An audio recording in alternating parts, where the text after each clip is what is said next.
Authority of India Limited, IOCL and HPCL, Airports Authority of India Airports in Tier 2 and 3. Honorable आपको बोलने का मौका दूंगा budget के बाद माननीय वित्त मंत्री जी। Honorable Speaker, I present the budget for the year 2021-2022. As introduction, Honorable Speaker, the preparation of this budget was undertaken in circumstances like never before. We knew of calamities that have affected a country or a region within a country. But what we have endured with COVID-19 through 2020 is sui generis. When I presented the budget 2020-2021, we could not have imagined that the global economy, already in throes of a slowdown, would be pushed into an unprecedented contraction. We could not have also imagined then that our people, as those in other countries, would have to endure the loss of near and dear ones and suffer hardships brought about due to a health crisis. The risk of not having a lockdown was far too high. Within 48 hours of declaring a 3-week-long complete lockdown, the Prime Minister announced the Pradhan Mantri Garib Kalyan Yojana.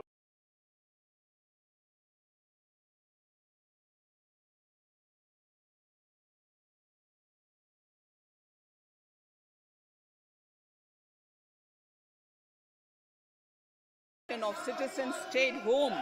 Milk, vegetables, fruit suppliers, health and sanitary workers, truck drivers, railways and public transport workers, bank employees, electricity workers, our annadatas, police, firemen and the armed forces all had to go about their work as normal, but with the additional anxiety of the virus hanging over them. We recognize this, and I think I speak on behalf of everybody in this august house when I express my heartfelt gratitude to these men and women for how they were able to carry out their work and duty to provide for the nation's basics over those crucial months. Speaker, sir, for public good, honorable members of parliament and members of legislative assemblies too offered their salaries. In May 2020, the government announced the Atmanirbhar Bharat package.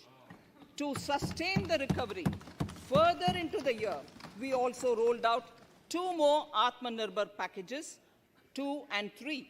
Total financial impact of all the Atmanirbhar Bharat packages, including measures taken by the RBI, was estimated to be about 27.1 lakh crores, which amounts to more than 13% of our GDP.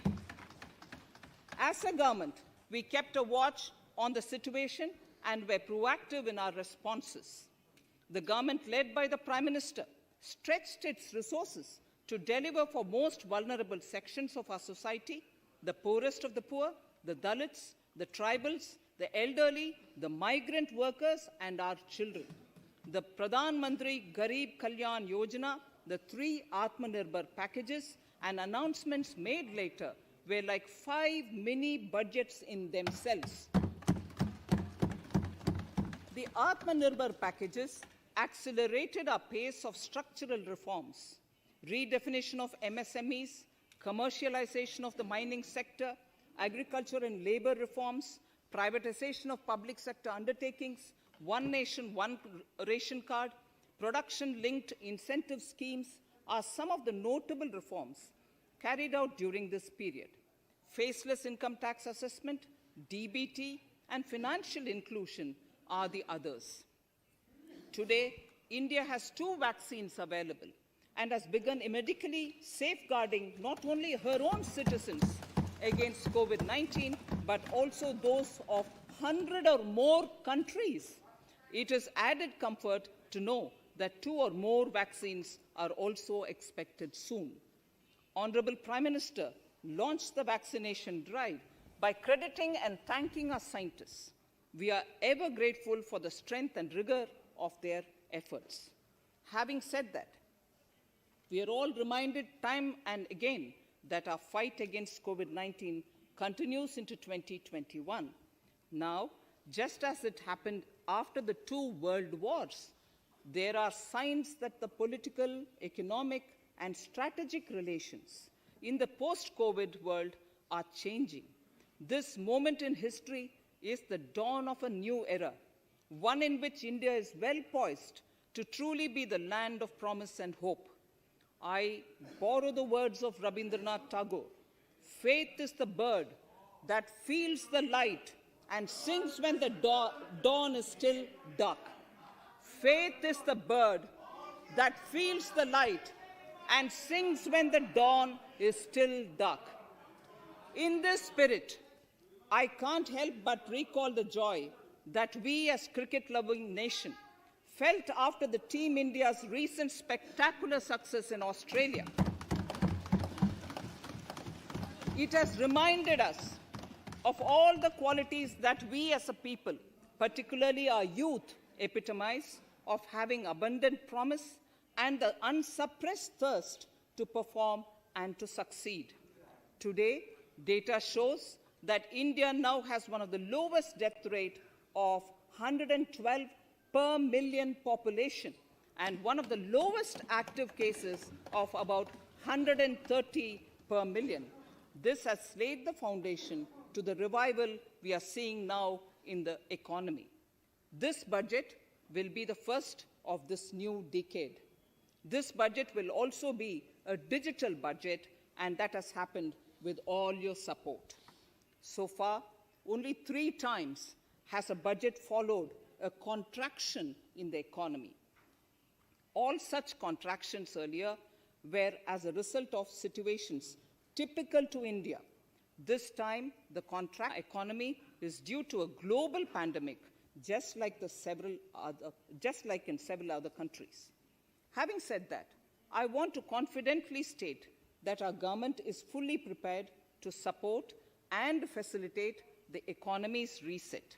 This budget provides every opportunity for our economy to raise and capture the pace that it needs for a sustainable growth.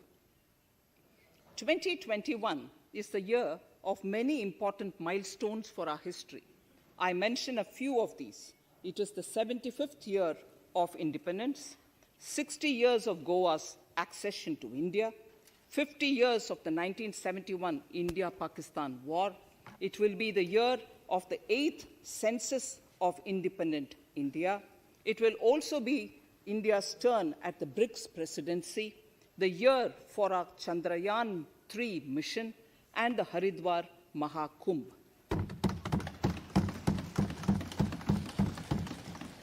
Honorable Speaker, before I commence Part A of the budget, I want to take a moment to acknowledge how isolating and distancing seemed like insurmountable challenges for a country like ours that has people coming together in times of crisis.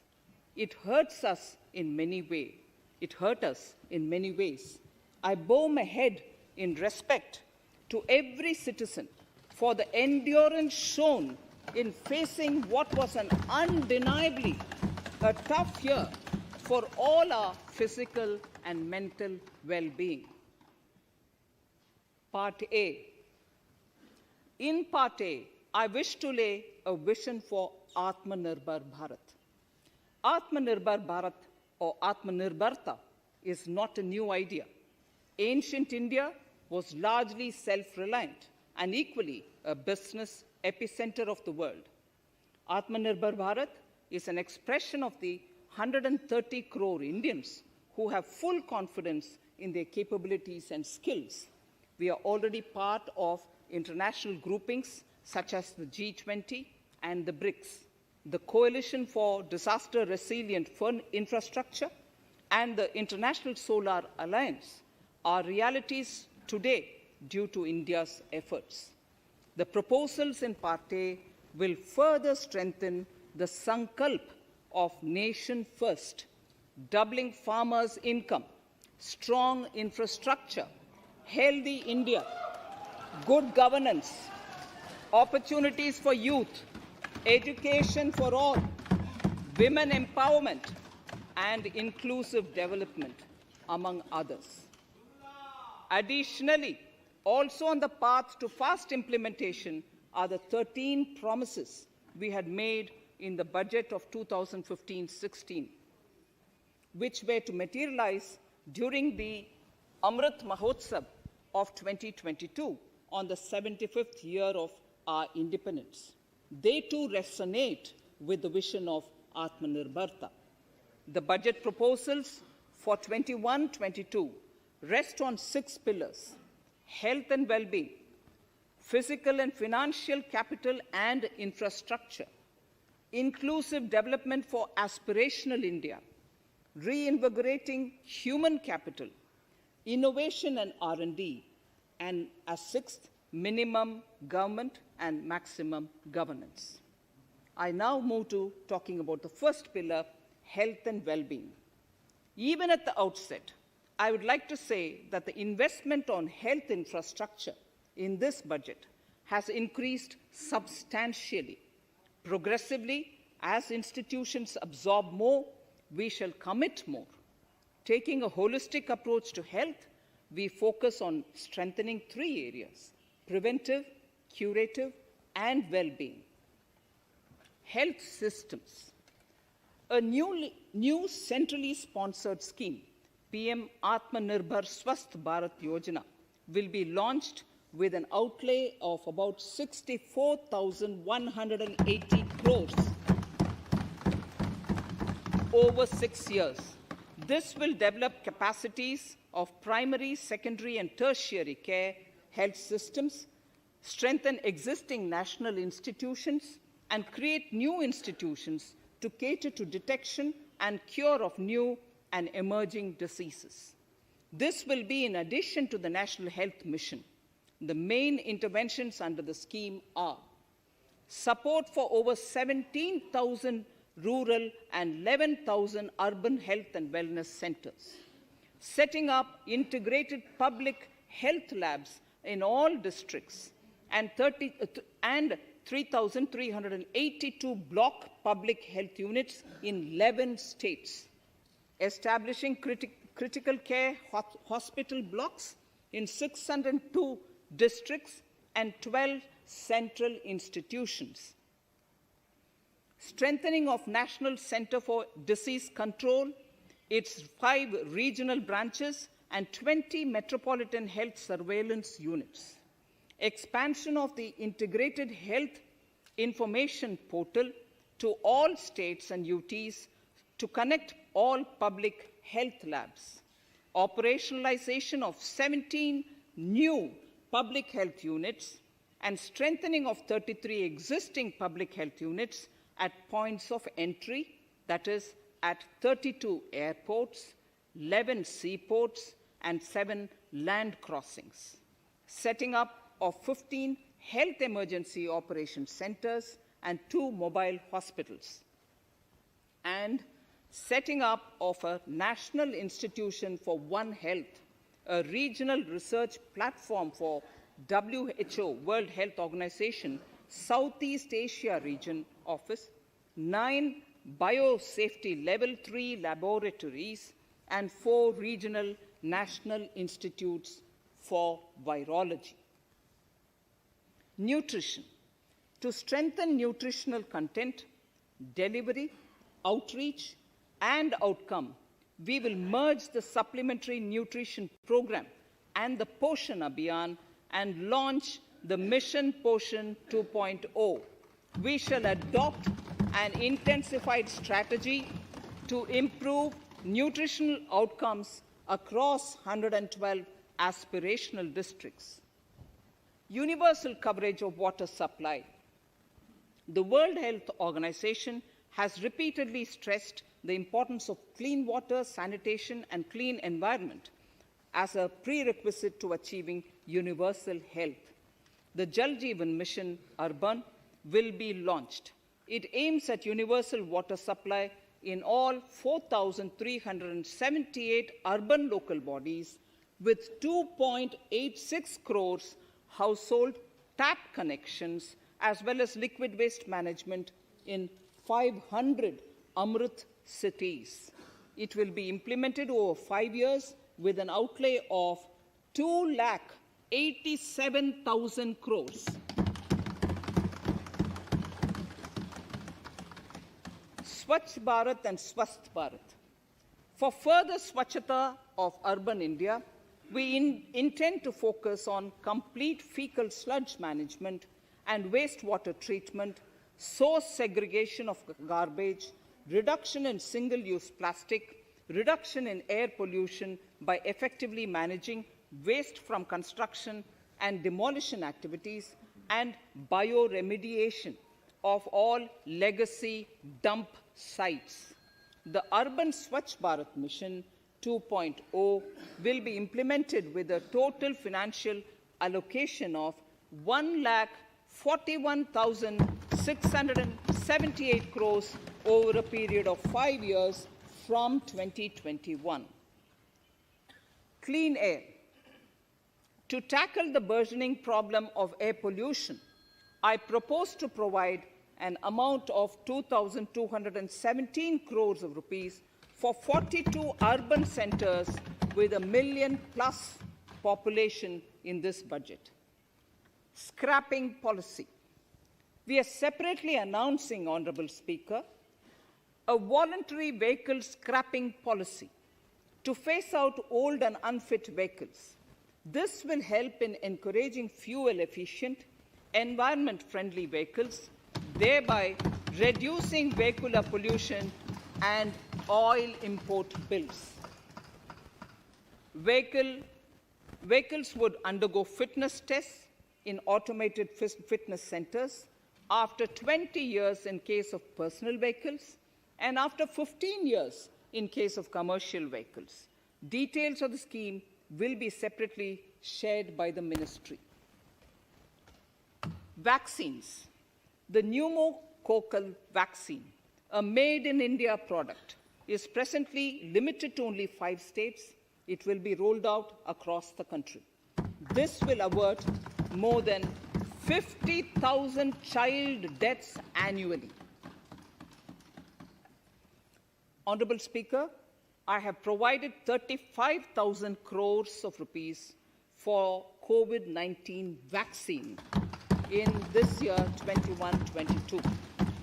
I am committed to provide further funds if required.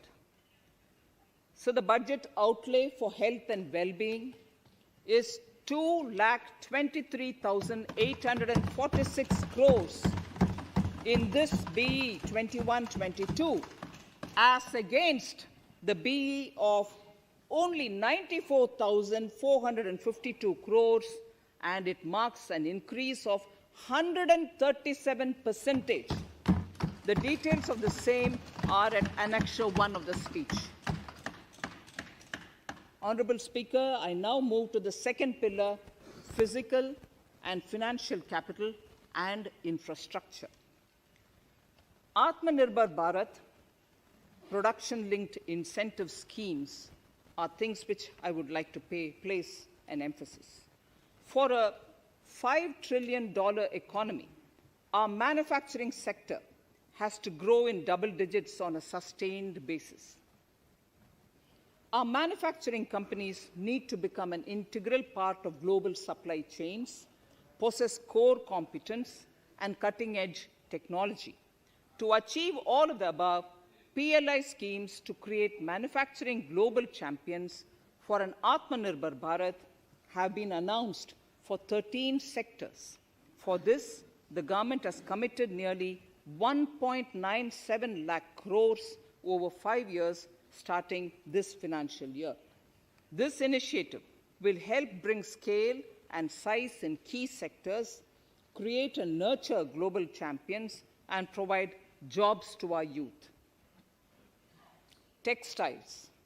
To enable the textile industry to become globally competitive, attract large investments, and boost employment generation, a scheme of mega investment textiles park will be launched in addition to the PLI schemes.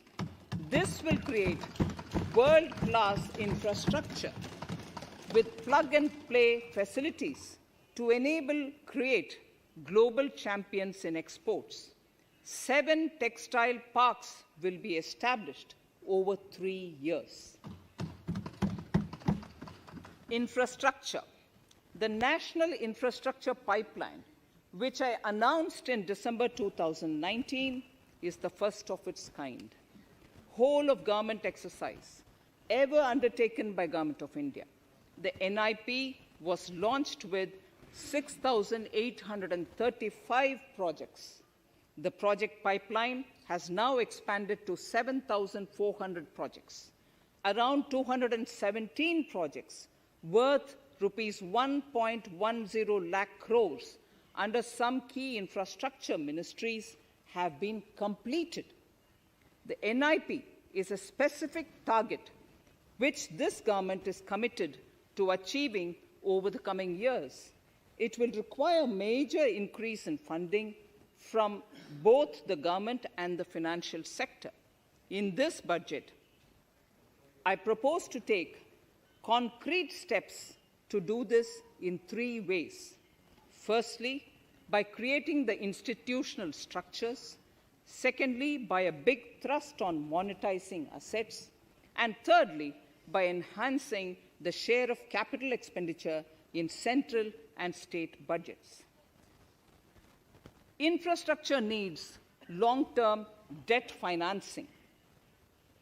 A professionally managed development financial institution is necessary to act as a provider, enabler, and catalyst for infrastructure financing. Accordingly, I shall introduce a bill to set up a development financial institution. I have provided a sum of 20,000 crore rupees to capitalize this institution. The ambition is to have a lending portfolio of at least 5 lakh crores for this DFI within 3 years' time. Debt financing of InvITs and REITs by foreign portfolio investors will be enabled by making suitable amendments in the relevant legislations. This will further ease access of finance to InvITs and REITs, thus augmenting funds for infrastructure and real estate sectors. Asset monetization. Monetizing operating public infrastructure. Monetizing operating public infrastructure assets is a very important financing option for new infrastructure construction. A national monetization pipeline of potential brownfield infrastructure assets will be launched. An asset monetization dashboard will also be created for tracking the progress and to provide visibility to investors. Some important measures in the direction of monetization are National Highways Authority of India and the PGCIL each have sponsored one InvIT that will attract international and institutional investors. 5 operational roads with an estimated enterprise value of 5,000 crores of rupees are being transferred to the NHAI InvIT. Similarly, transmission assets of value 7,000 crores will be transferred to the PGCIL InvIT. Railways will monetize dedicated freight corridor assets for operations and maintenance after commissioning. A next lot of airports will be monetized for operations and management concessions. Other core infrastructure assets that will be rolled out under the asset monetization programs are NHAI operational toll roads, 2 transmission assets of PGCL, 3 oil and gas pipelines of GAIL, Gas Authority of India Limited, IOCL and HPCL, airports Authority of India airports in Tier 2 and 3 cities, other railway infrastructure assets, warehousing assets of CPSE, such as the Central Warehousing Corporation and NAFED, among others, and sports stadiums. Sharp increase in capital budget. In the BE 2020-21, we had provided for 4.12 lakh crores for capital expenditure. It was our effort that in spite of resource crunch, we should spend more on capital, and we are likely to end this year at around 4.39 lakh crores, which I have provided in the RE of 2020-2021. For 21-22, I propose a sharp increase in capital expenditure and thus have provided 5.54 lakh crores, which is 34.5% more than the BE of 2020-2021. Of this, I have kept a sum of more than 44,000 crores in the budget head of the Department of Economic Affairs to be provided for projects, programs, or departments that show good progress in capital expenditure and are in need of further funds. Over and above this expenditure, we would also be providing more than 2 lakh crores to states and autonomous bodies for their capital expenditure. We will also work out specific mechanisms to nudge states to spend more of their budget on creation of infrastructure.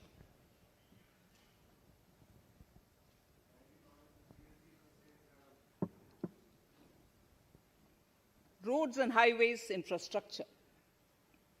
More than 13,000 kilometer length of roads at a cost of 3.3 lakh crores has already been awarded under the 5.35 lakh crores Bharatmala Pariyojana project, of which 3,800 kilometers have been constructed. By March 2022, we would be awarding another 8,500 kilometers and complete an additional 11,000 kilometers of national highway corridors. To further augment road infrastructure, more economic corridors are also being planned. Some are 3,500 kilometers of national highway works in the state of Tamil Nadu at an investment of 1.03 lakh crores. These include Madurai-Kollam corridor, Chittoor-Tachur corridor, and construction will start next year. Second, 1,100 kilometers of national highway works in the state of Kerala at an investment of 65,000 crores, including 600 kilometer section of Mumbai-Kanyakumari corridor in Kerala. Third, 675 kilometers of highway works in the state of West Bengal at a cost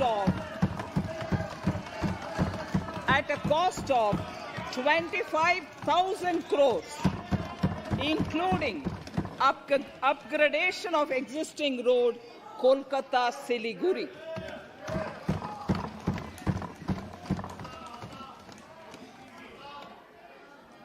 National highway works of around 19,000 crores are currently in progress in the state of Assam. Further works of more than 34,000 crores covering more than 1,300 kilometers of national highways will be undertaken in the state in the coming 3 years. Some of the flagship corridors and other important projects that would see considerable activity in 2021-22 are in Annexure 2 to my speech. I am also providing an enhanced outlay of 1,18,101 crores, 1,18,101 crores for Ministry of Road Transport and Highways, of which 1,08,230 crores is for capital, the highest ever provided. Railway infrastructure. Honorable Speaker, sir, Indian Railways have prepared a National Rail Plan for India 2030. The plan is to create a future-ready railway system by 2030, bringing down the logistic costs for an industry is at the core of our strategy to enable Make in India. It is expected that Western Dedicated Freight Corridor and Eastern Dedicated Freight Corridor will be commissioned by June 2022. The following additional initiatives are also proposed. The Sonnagar-Gomo sections, 263 kilometers of Eastern Dedicated Freight Corridor, will be taken up in PPP mode in this year itself. Gomo-Dankuni section of 274.3 kilometers will be also taken up shortly in short succession. We will undertake future dedicated freight corridor projects, namely East Coast Corridor from Kharagpur to Vijayawada, East-West Corridor from Bhusaval to Kharagpur to Dankuni, and North-South Corridor from Itarsi to Vijayawada. Detailed project reports will be undertaken in the first phase. Broad gauge route kilometers, RKM as they refer to, electrified is expected to reach 46,000 kilometers, 46,000 RKMs. That is 72% by end of 2021 from 41,548 RKMs on 1st October 2020. 100% electrification of broad gauge routes will be completed by December 2023. For passenger convenience and safety, the following measures are being proposed. We will introduce the aesthetically designed Vista Dome LHB coach on tourist routes to give better travel experience to passengers.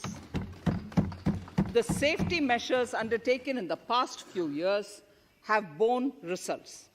To further strengthen this effort, high-density network and highly utilized network routes of Indian Railways will be provided with an indigenously developed automatic train protection system that eliminates train collision due to human error. I am providing a record sum of 1,10,055 crores for railways, of which 1,07,100 crores is for capital expenditure only. Urban infrastructure. We will work towards raising the share of public transport in urban areas.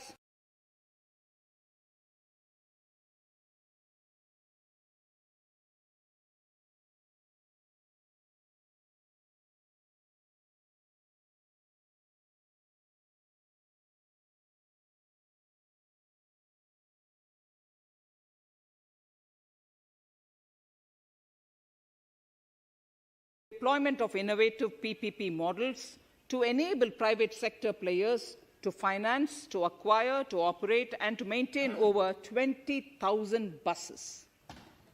The scheme will boost the automobile sector, provide fillip to economic growth, create employment opportunities for our youth, and enhance ease of mobility for urban residents. A total of 702 kilometers of conventional metro is operational, and another 1,016 kilometers of metro and RRTS is under construction in 27 cities. 2 new technologies, that is Metro Lite and Metro Neo, will be deployed to provide metro rail systems at much lesser cost with same experience, convenience, and safety in Tier 2 cities and peripheral areas of Tier 1 cities also. Central counterpart funding will be provided to Kochi Metro Railway Phase 2 of 11.5 kilometer at a cost of 1,957.05 crores. Chennai Metro Railway Phase 2 of 118.9 kilometers at a cost of 63,246 crores. Bengaluru Metro Railway Project Phase 2A and 2B of 58.19 kilometers at a cost of 14,788 crores. Nagpur Metro Rail Project Phase 2 and Nashik Metro at a cost of 5,976 crores and 2,092 crores respectively. Power infrastructure.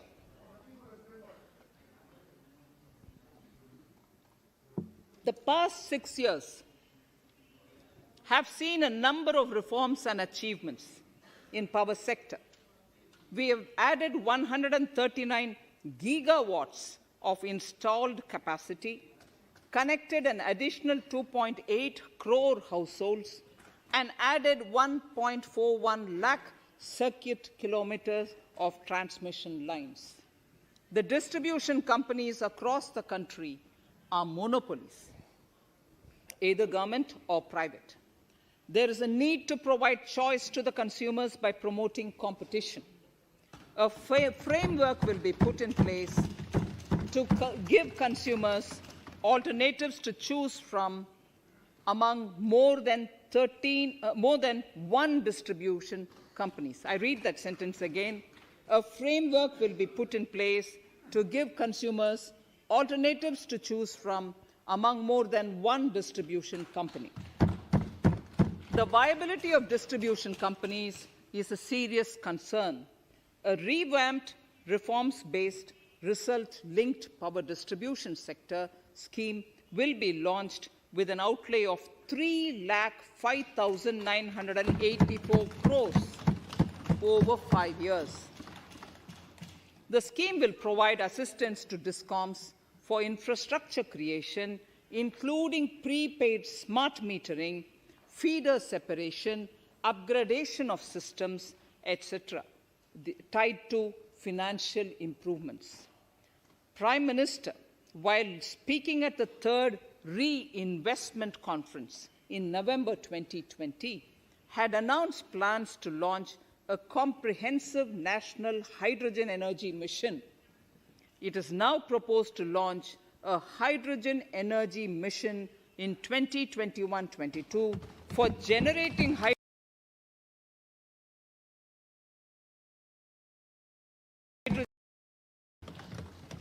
ports, shipping, and waterways. Major ports will be moving from managing their operational services on their own to a model where a private partner will manage it for them. For the purpose, 7 projects worth more than 2,000 crores will be offered by the major ports on private-public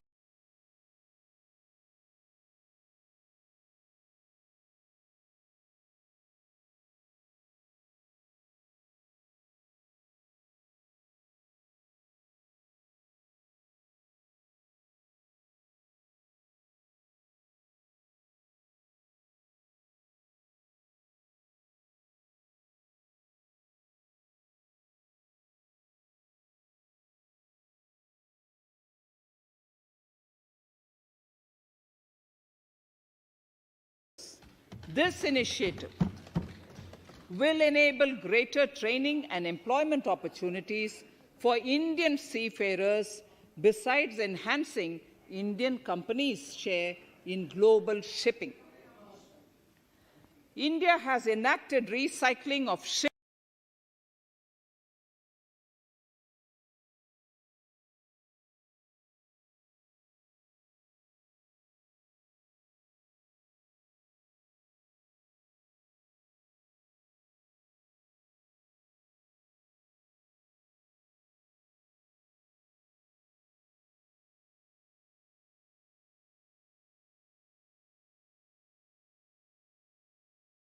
capacities of around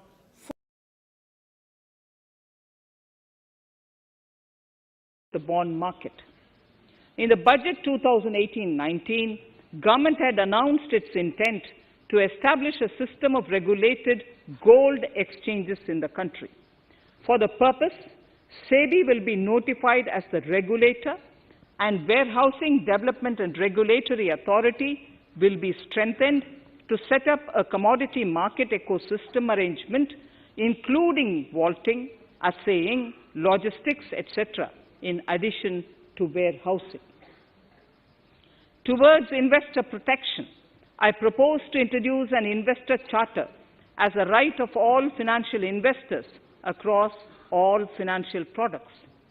To give a further boost to the non-conventional energy sector, I propose to provide additional capital infusion of 1,000 crores and then manage and dispose 5 lakhs for bank customers.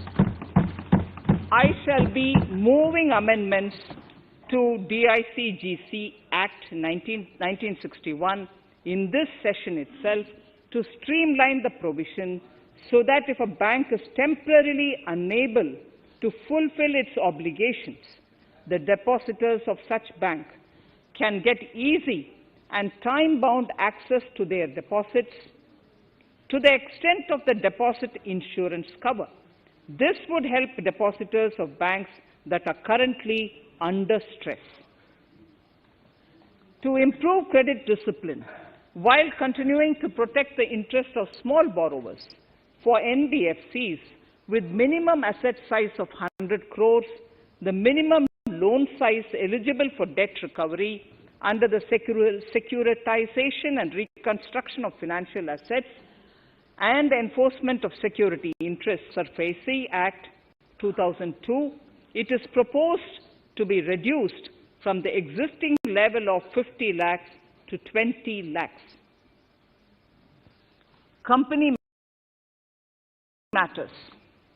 The decriminalization, allowing their conversion into any other type of company at any time, reducing the residency limit for an Indian citizen to set up an one-person company from 182 days to 120 days, and allow also non-resident Indians to incorporate OPCs in India. This will be a big boost for startups. To ensure faster resolution of cases, the NCLT framework will be strengthened, e-court system shall be implemented, and alternate methods of debt resolution and special framework for MSMEs shall be introduced. During the coming fiscal, we will be launching data analytics, artificial intelligence, machine learning driven MCA 2.1 version to MCA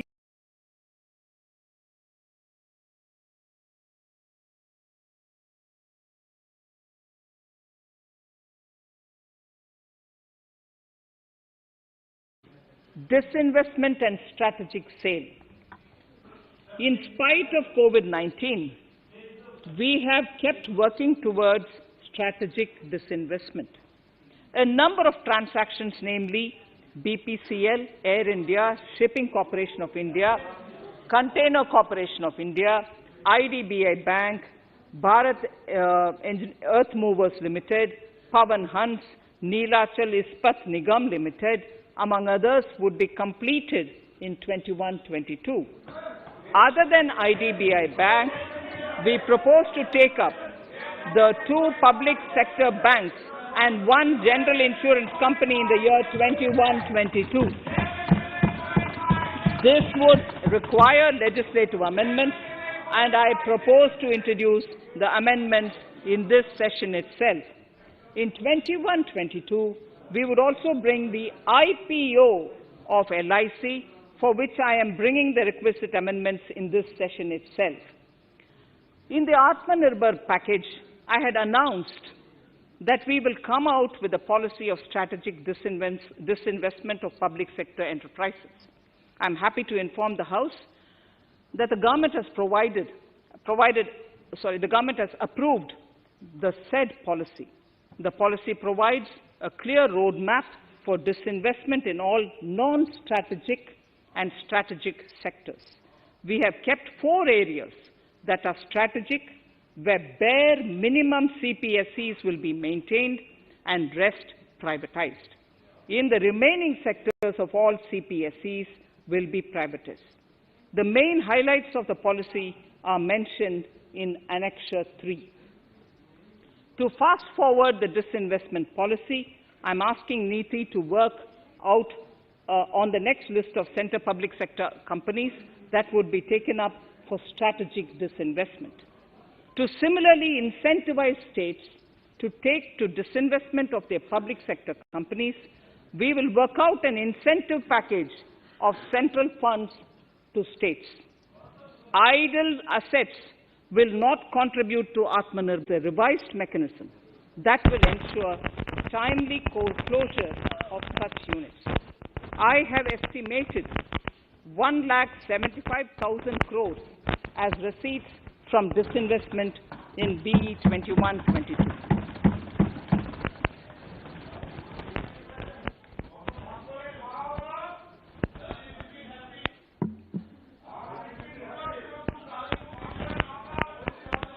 Government financial reforms.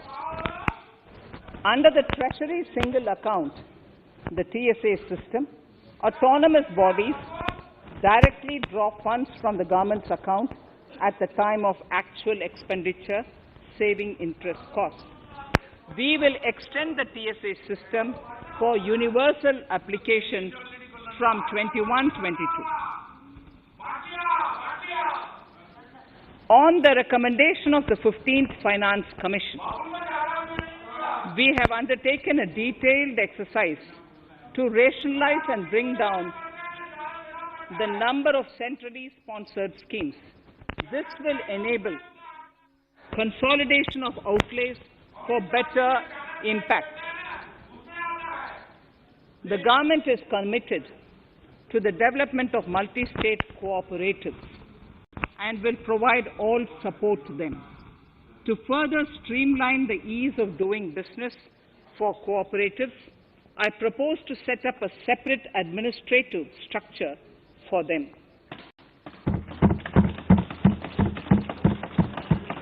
So the third pillar of Atmanirbhar Bharat, inclusive development for aspirational India. Honorable Speaker, sir, under this pillar, I will cover agriculture and allied sectors, farmers' welfare and rural India, migrant workers and labour, and financial inclusion. Agriculture. Our government is amount paid to farmers in 2013-14. Honourable Speaker,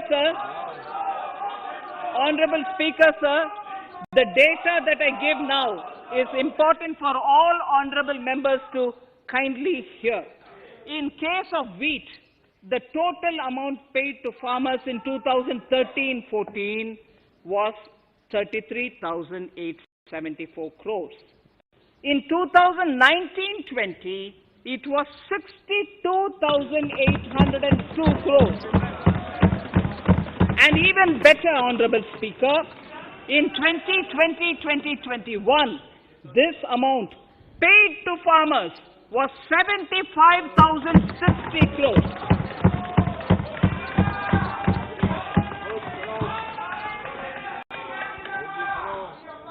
Honourable Speaker, again an important fact, the number of wheat growing farmers that were benefited increased in 2020-21 to 43.36 lakhs compared to 35.57 lakhs in 2019-20. That much of an increase within 1 year. For paddy, again an important data. For paddy, the amount paid in 2013-14 was 63,928 crores. In 2019-20, this increased to 1,41,930 crores.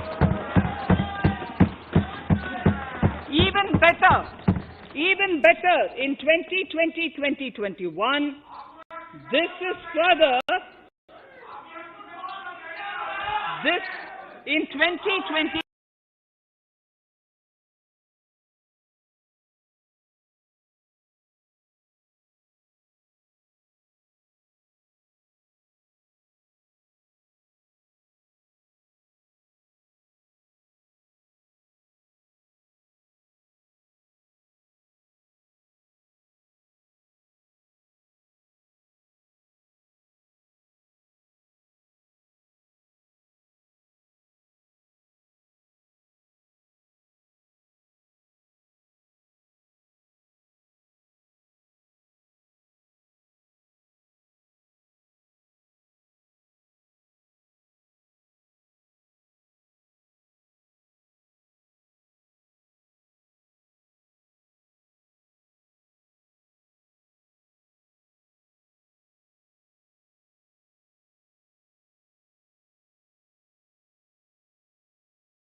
in 2020-21,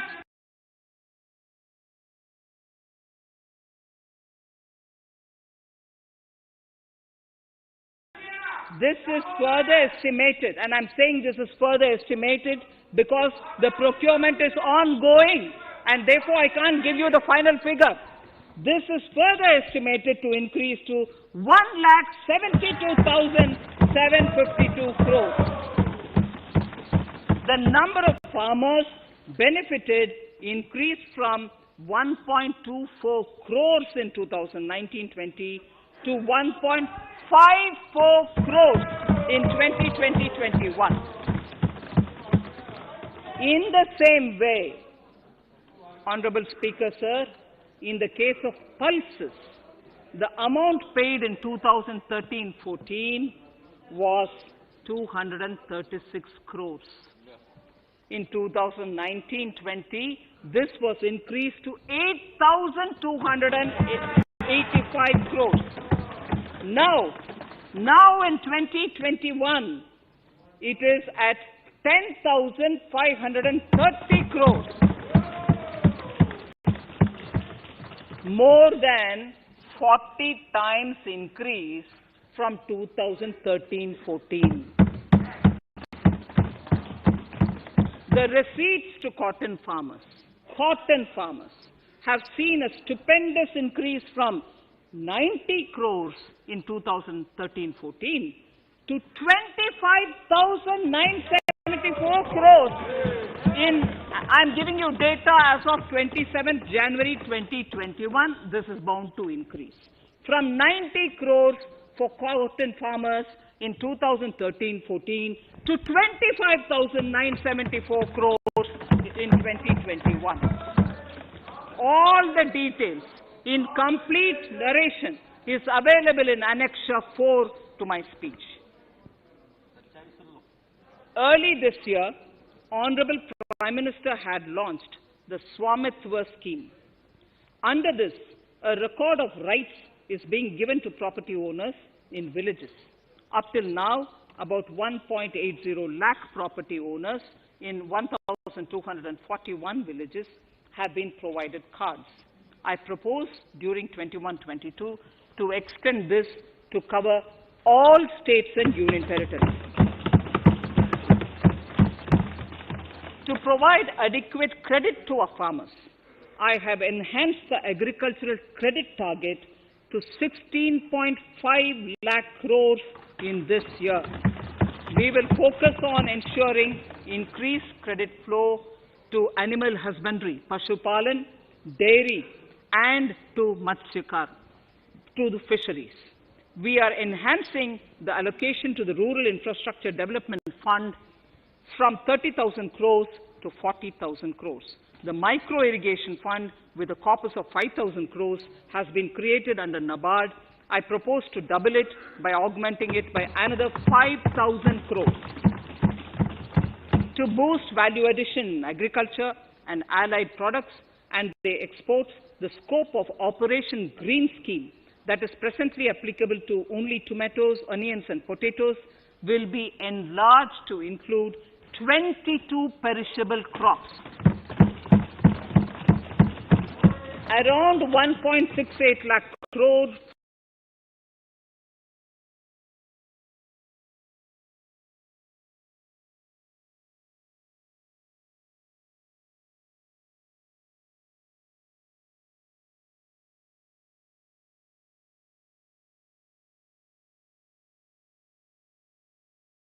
farmers, around 1.68 crore farmers are registered, and 1.14 lakh crores of rupees trade value has been carried out through e-NAMs, the National Agricultural Market.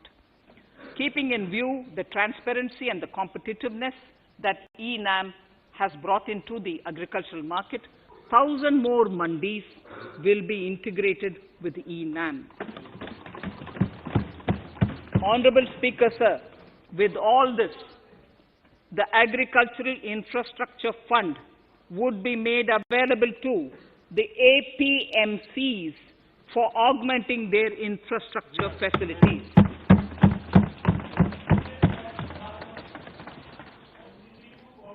Fisheries. I am proposing substantial investments in the development of modern fishing harbors and fish landing centers. To start with, 5 major fishing harbors, Kochi, Chennai, Visakhapatnam, Paradip, and Petua Ghat, will be developed as hubs for economic activity. We will also develop inland fishing harbors and fish landing centers along the banks of rivers and waterways. Seaweed farming is an emerging sector with potential to transform the lives of coastal communities. It will provide large-scale employment and additional incomes. To promote seaweed farming and cultivation, I propose a multi-purpose seaweed park to be established in Tamil Nadu. Migrant workers and laborers.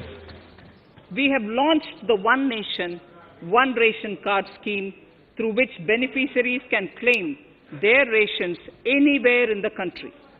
Migrant workers in particular benefit from the scheme.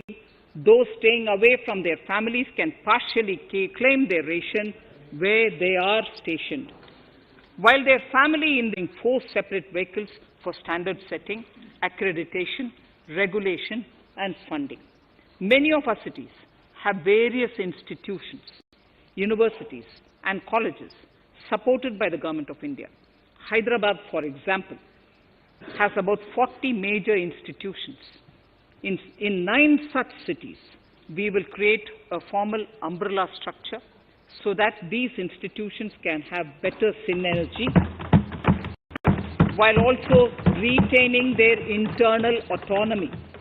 A GLUE grant will be set aside for this purpose. For accessible higher education in Ladakh, I propose to set up a central university in Leh.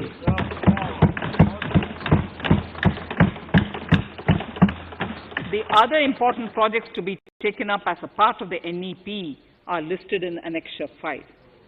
Scheduled caste and scheduled tribes welfare. We have set ourselves a target of establishing 750 Eklavya model residential schools in our tribal areas.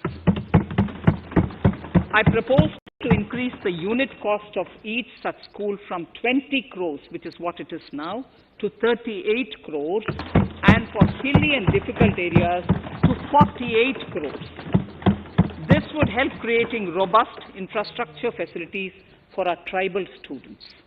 We have revamped the post-metric scholarship scheme for the welfare of scheduled caste students. I have also enhanced the central assistance in this regard.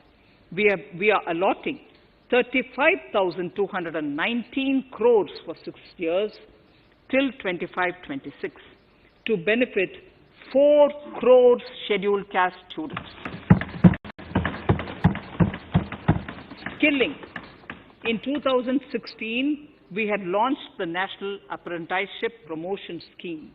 The government proposes to amend the Apprenticeship Act with a view to further enhancing apprenticeship opportunities for our youth. we will realign the existing scheme of National Apprenticeship Training Scheme for providing post-education apprenticeship training of graduates and diploma holders in engineering. Over 3,000 crores will be provided for this purpose. An initiative is underway, Honorable Speaker, in partnership with the United Arab Emirates to benchmark skill qualifications, assessment and certification, accompanied by the deployment of certified workforce. We also have a collaborative training intertraining program between India and Japan to facilitate transfer of Japanese industrial and vocational skills, techniques, and knowledge. We will take forward this initiative with many more countries also.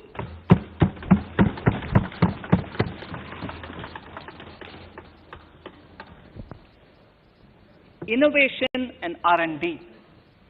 In my budget speech of 2019, I had announced the National Research Foundation. We have now worked out the modalities, and the NRF outlay will be of 50,000 crores over 5 years. It will ensure that the overall research ecosystem in the country is strengthened with focus on identified national priority thrust areas. There has been a manifold increase in digital payments in the recent past. To give a further boost to digital transactions, I earmarked 1,500 crores for a proposed scheme that will provide financial incentive to promote digital mode of payment. We will undertake a new initiative, National Language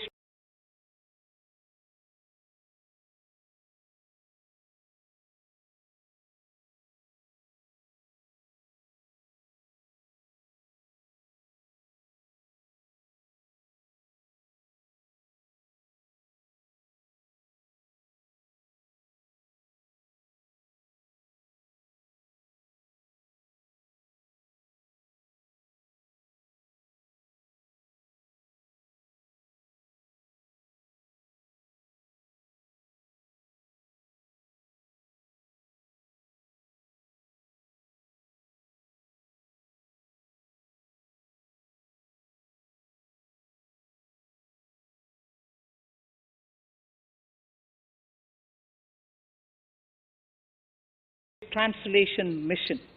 This will enable the wealth of governance and policy-related knowledge on the Internet being made available in major Indian languages.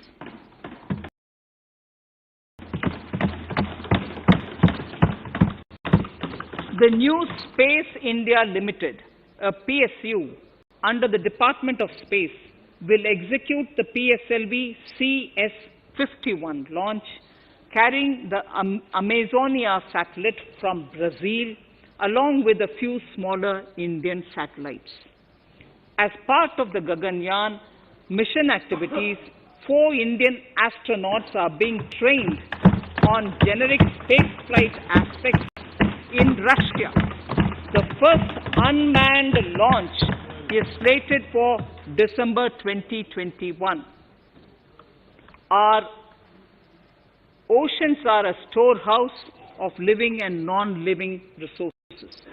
To better understand this realm, we will launch a deep ocean mission with a budget outlay of more than 4,000 crores over 5 years.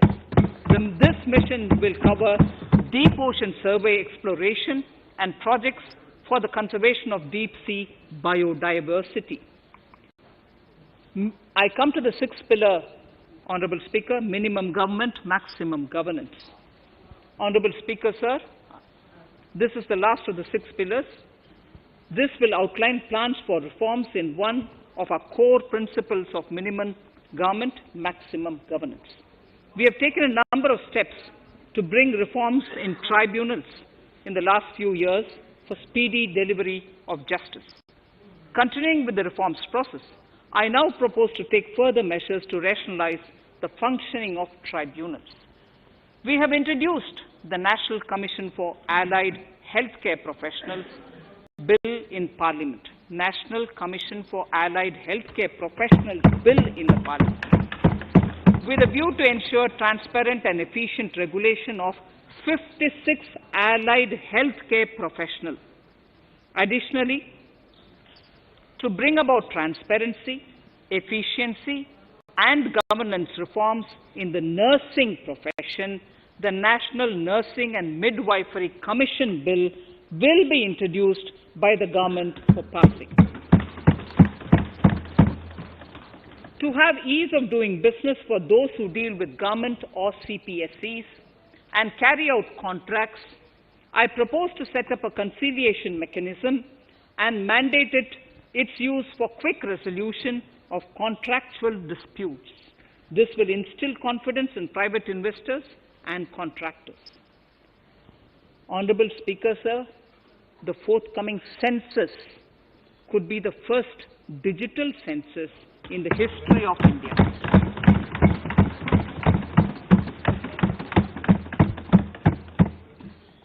For this monumental milestone-marking task, I have allocated 3,768 crores in this year, 21-22.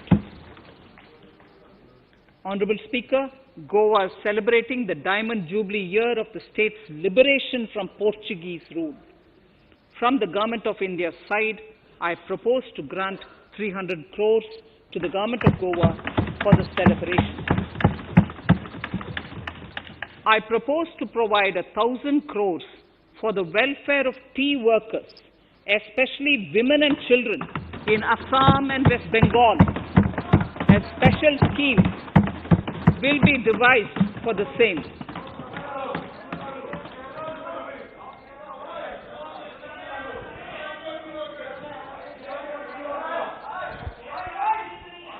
Fiscal position.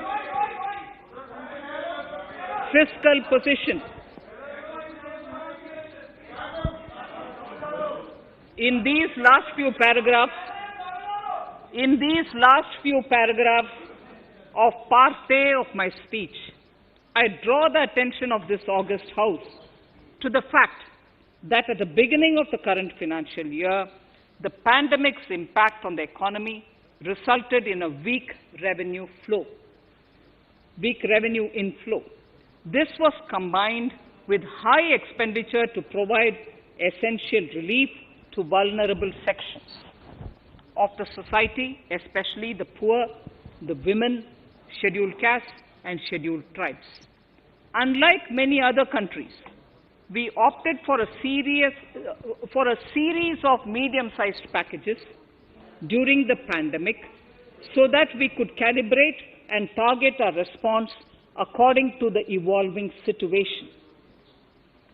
Once the health situation stabilized and the lockdown was being slowly lifted, we switched to ramping up government spending so as to revive domestic demand, as recommended by the 15th Finance Commission. Coverage of that statement by In the including July the loans provided by 2019-20 government to budget, the FCI, I introduced the Statement 27 on extra budgetary Taking a resources. step further in this direction, It disclosed the borrowings of the government agencies the that went NSSF towards loan funding to Government of FCI India schemes for food and subsidy, whose repayment and burden accordingly was on the budget government. provisions have been In my made in RE 2020-21 budget, and in I the B enhanced the scope 2021-22. and coverage The extra of that budgetary statement resource details by including the are loans at provided by Annexure government to 6. the FCI, the Food Corporation of India. We know that the FRBM Act Taking a mandates step fiscal further deficit of in this 3% direction, of GDP I propose to be achieved discontinue by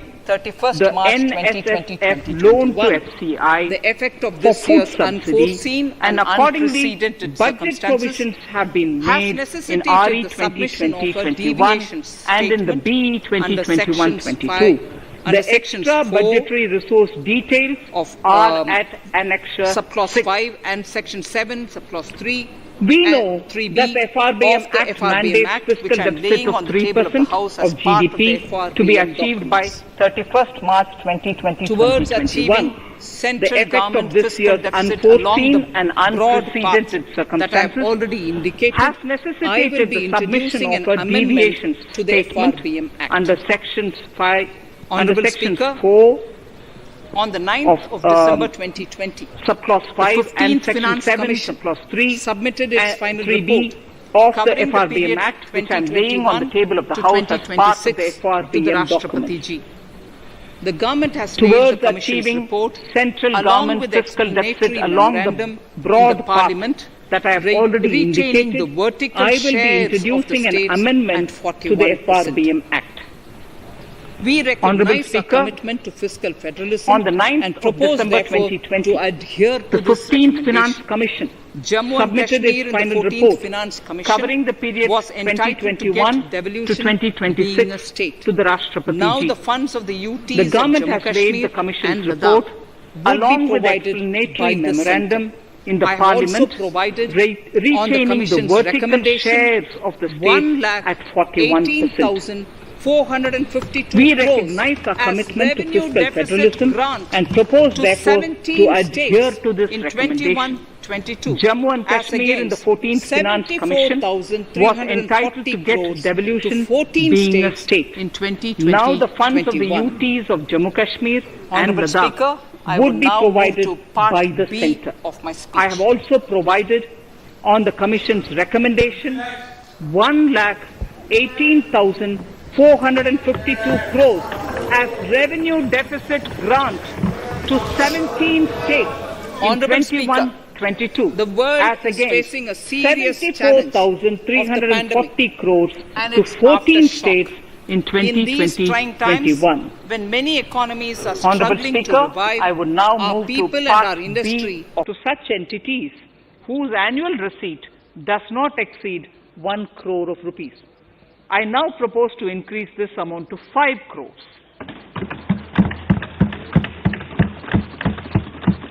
Labour welfare. We have noticed that some employers deduct the contribution of employees toward provident funds, superannuation funds, and other social security funds, but do not deposit these contributions within the specified time. For these employees, this means a loss of interest or income.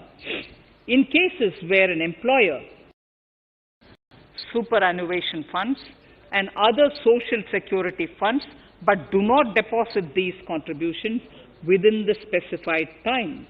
For these employees, this means a loss of interest or income. In cases where an employer later becomes financially unviable, non-deposit results in a permanent loss for the employees. In order to ensure that employees' contributions are deposited on time, I reiterate that the late deposit of employees' contribution by the employer will not be allowed as deduction to the employer.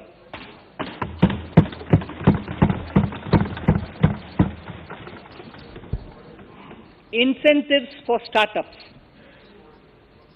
In order to incentivize startups in the country, I propose to extend the eligibility for claiming tax holiday for startups by 1 more year, till 31st March 2022. Further, in order to incentivize funding for the startups, I propose to extend the capital gains exemption for investment in startups by 1 more year, till 31st March 2022. Sir, I now come to indirect tax proposals. GST. Before I come to my indirect tax proposals, I would like to appraise the House on GST. The GST is now 4 years old, and we have taken several measures to further simplify it. Some of the measures include nil return through SMS, quarterly return and monthly payment for small taxpayers, electronic invoice system, validated input tax statements, pre-filled editable GST return, and staggering of returns filing. The capacity of GSTN system has also been enhanced. We have also deployed deep analytics and artificial intelligence to identify tax evaders and fake billers and launched special drives against them. The results speak for themselves. We have made record collections in the last few months. The GST Council has painstakingly thrashed out thorny issues. As chairperson to the Council, I want to assure this House that we shall take every possible measure to smoothen the GST further and to remove anomalies such as inverted duty structure. Custom duty rationalization. Our custom duty policy should have the twin objective of promoting domestic manufacturing and helping India get on to global value chain and export better. The thrust now has to be on easy access to raw materials and exports of value-added products. Towards this, last year, we started overhauling the customs duty structure, eliminating 80 outdated exemptions. I also thank everyone who responded overwhelmingly to a crowdsourcing call for suggestions on this revamp. I now propose to review more than 400 old exemptions this year. I repeat, I now propose to review more than 400 old exemptions this year. We will conduct this through extensive consultations, and from 1st October 2021, we will put in place a revised customs duty structure free of distortions. I also propose that any new customs duty exemptions, therefore, henceforth will have validity up to 31st March, following 2 years from the date of the issue. Electronic and mobile phone industry. Domestic electronic manufacturing has grown rapidly. We are now exporting items like mobiles and chargers. For greater domestic value addition, we are withdrawing a few exemptions on part of chargers and sub-parts of mobiles. Further, some parts of mobiles will move from nil rate to a moderate 2.5%. Iron and steel. MSMEs and other user industries have been severely hit by a recent sharp rise in iron and steel prices. Therefore, we are reducing customs duty uniformly to 7.5% on semis, flats, and long products of non-alloy, alloy, and stainless steels. To provide relief to metal recyclers, mostly MSMEs, I am exempting duty on steel scrap for a period up to 31st March 2022. Further, I am also revoking ADD and CVD on certain steel products. Also, to provide relief to copper recyclers, I am reducing duty on copper scrap from 5% to 2.5%. Textiles. The textile sector generates employment and contributes significantly to the economy. There is a need to rationalize duties on raw material inputs to man-made textiles. We are now bringing nylon chain on par with polyester and other man-made fibers. We are uniformly reducing the BCD rates on caprolactam, nylon chips, nylon fiber, and yarn to 5%. This will help the textile industry, MSMEs, and also overall exports. Chemicals. We have calibrated customs duty rates on chemicals to encourage domestic value addition and to remove inversions. Apart from other items, we are reducing customs duty on naphtha to 2.5% to correct inversion. Gold and silver presently attract a basic customs duty of 12.5%. Since the duty was raised from 10% in July 19, prices of precious metals have risen sharply. To bring it closer to previous levels, we are rationalizing customs duty on gold and silver. Renewable energy. In Part A, we have already acknowledged that solar energy has huge promise for India. To build up domestic capacity, we will notify a phased manufacturing plan for solar cells and solar panels. At present, to encourage domestic production, we are raising duty on solar inverters from 5% to 20% and on solar lanterns from 5% to 15%. Capital equipment and auto parts. There is immense potential in manufacturing heavy capital equipment domestically. We will comprehensively review the rate structure in due course. However, we are revising duty rates on certain items immediately. We propose to withdraw exemptions on tunnel boring machine. It will attract a customs duty of 7.5% and its parts a duty of 2.5%. We are raising customs duty on certain auto parts to 15% to bring them on par with general rate on auto parts. MSME products. We are proposing certain changes to benefit MSMEs. We are increasing duty from 10 to 15% on steel screws and plastic builderwares. On prawn feed, we increase it from 5 to 15%. We are rationalizing exemption on import of duty-free items as an incentive to exporters of garments, leather, and handicraft items. Almost all of these items are made domestically by our MSMEs.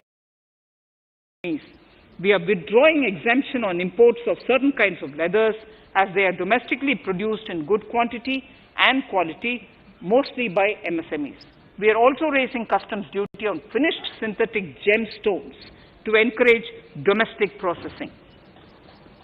Agriculture products to benefit farmers. We are raising customs duty on cotton from nil to 10%, on raw silk and silk yarn from 10 to 15%. We are also withdrawing end-use-based concession on denatured ethyl alcohol. Currently, rates are being uniformly calibrated to 15% on items like maize, bran, rice bran, oil cake, and animal feed additives. There is an immediate need to improve agricultural infrastructure so that we produce more while also conserving and processing agricultural output efficiently. This will ensure enhanced remuneration for our farmers.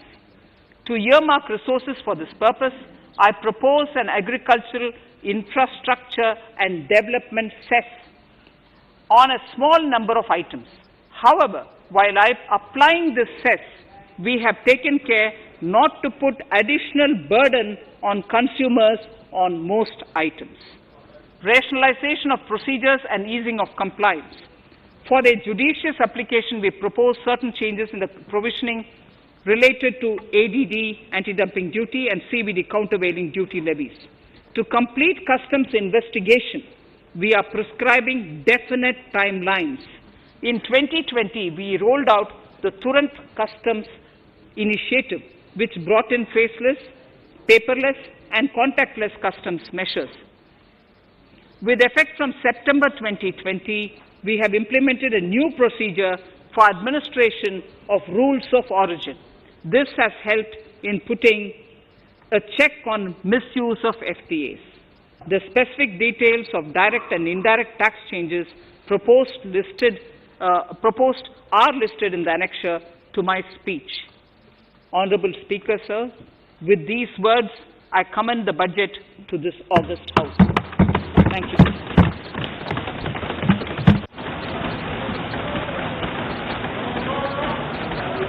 Item number 1.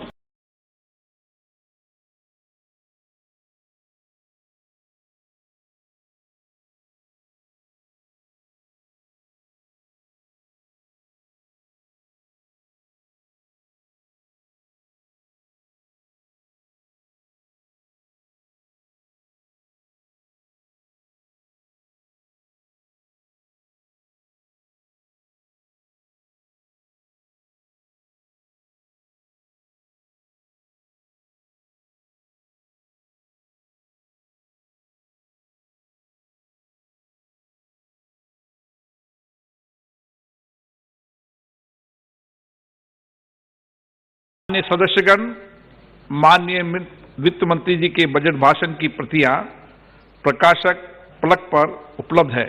सदस्य अपनी प्रति प्रकाशन plug से प्राप्त कर सकते हैं। माननीय सदस्यगण, जैसा कि आपको समाचार 2 के माध्यम से पहले सूचित किया जा चुका है कि बजट की प्रतियां आपको मेंबर्स पोर्टल। सभा की कार्रवाई मंगलवार दिनांक 2 फरवरी 2021 को दोपहर 4 बजे तक के लिए स्थगित की जाती है।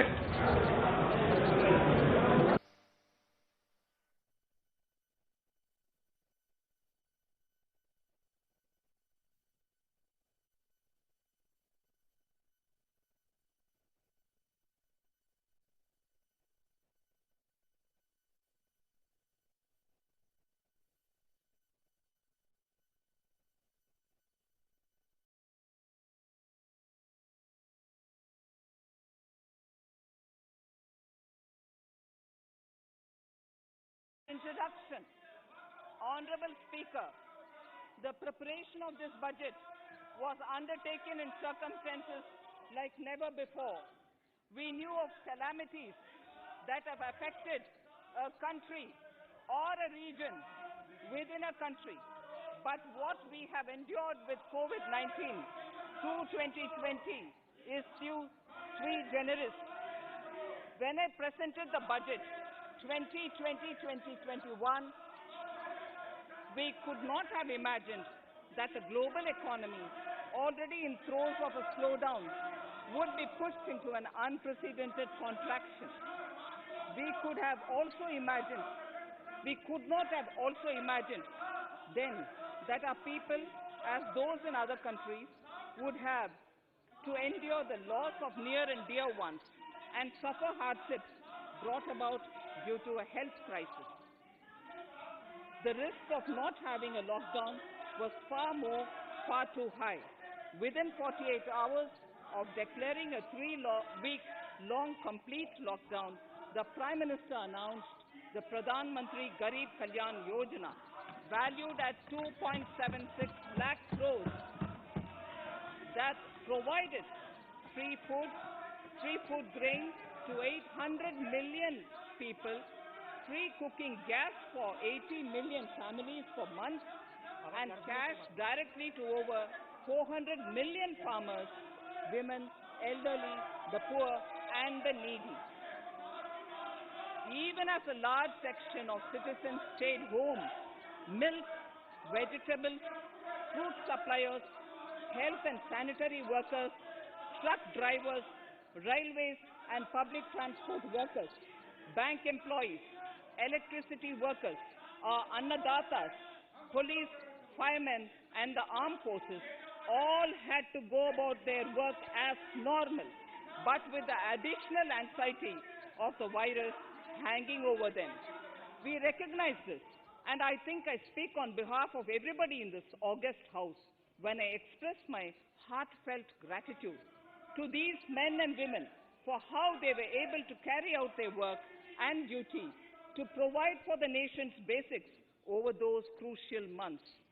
Speaker, sir, for public good, honorable members of parliament and members of legislative assemblies too offered their salaries.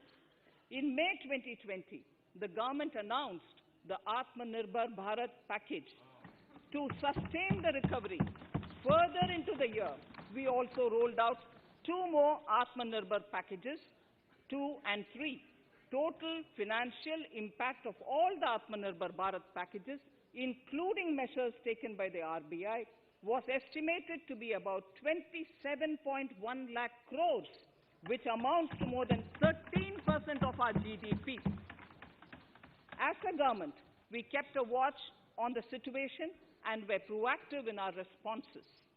The government, led by the Prime Minister, stretched its resources to deliver for most vulnerable sections of our society, the poorest of the poor, the Dalits, the tribals, the elderly, the migrant workers, and our children. The Pradhan Mantri Garib Kalyan Yojana, the 3 Atmanirbhar packages, and announcements made later were like 5 mini budgets in themselves.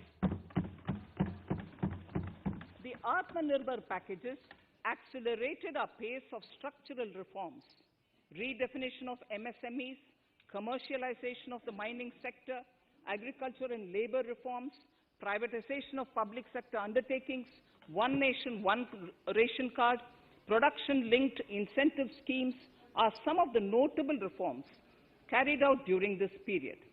Faceless income tax assessment, DBT, and financial inclusion are the others.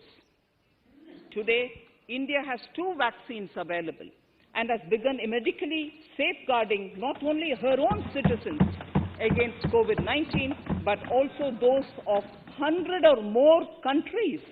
It is added comfort to know that 2 or more vaccines are also expected soon.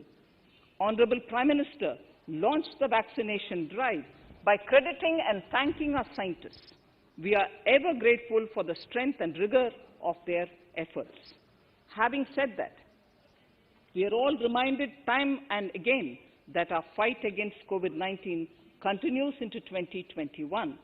Now, just as it happened after the 2 world wars, there are signs that the political, economic, and strategic relations in the post-COVID world are changing.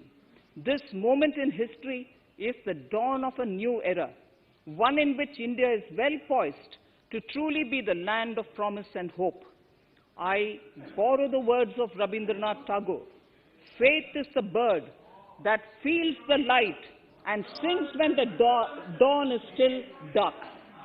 Faith is the bird that feels the light and sings when the dawn is still dark.